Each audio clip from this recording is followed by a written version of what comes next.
સુરતમાં એક સગીરાના મિત્રના પિતાએ સગીરા સાથે બળજબરીપૂર્વક શરીર સંબંધ બાંધતા આખરે મામલો પોલીસ સ્ટેશન સુધી પહોંચ્યો હતો।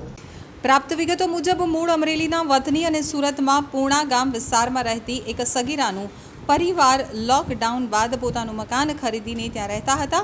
તેઓ જ્યાં રહેતા હતા તે જ સોસાયટીમાં સંજય મનસુખભાઈ ધડુક નામનો પરિવારનો એક સદસ્ય પણ રહેતો હતો। સંજયનો પુત્ર અને સગીરા એક જ સ્કૂલમાં અભ્યાસ કરતા હોવાથી બંને સારા મિત્રો હતા અને એકબીજાના ઘરે આવજા પણ કરતા હતા। બંને વચ્ચે મિત્રતા પણ ગાઢ થઈ ગઈ હતી। બંનેની હસી મજાક જોઈ અને સંજયની પત્નીએ સગીરાની માતાને સાવચેત કરી તેની પુત્રીને દૂર રહેવા જણાવ્યું હતું। જોકે આ બંને મિત્રો એકબીજા સાથે ફરતા હતા અને વાત કરતા હોવાથી ઘરમાં ઝઘડાઓ થયા હતા। થોડા સમય બાદ સંજયનો પરિવાર અલગ રહેવા જતો રહ્યો હતો।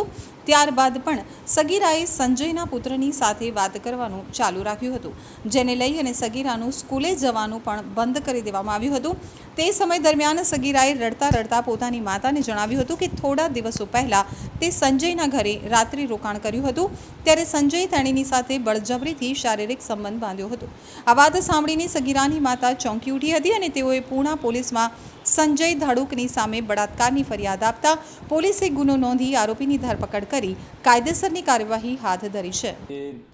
માઇનોર ઉંમરની છે અને શાળામાં અભ્યાસ કરે છે। તેની સાથે એમના પાડોશમાં રહેતા એક પુખ્ત ઉંમરના વ્યક્તિએ અવારનવાર તેની ઉપર મરજી વિરુદ્ધ રેપ કરવા અંગેની ફરિયાદ નોંધાયેલ છે।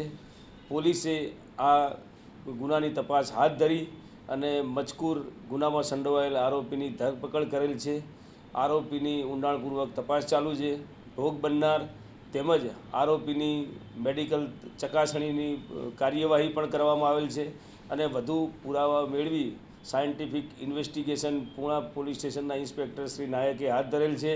આરોપીની વધુ પૂછપરછ અને તપાસ માટે રિમાન્ડ પણ મેળવવામાં આવનાર છે।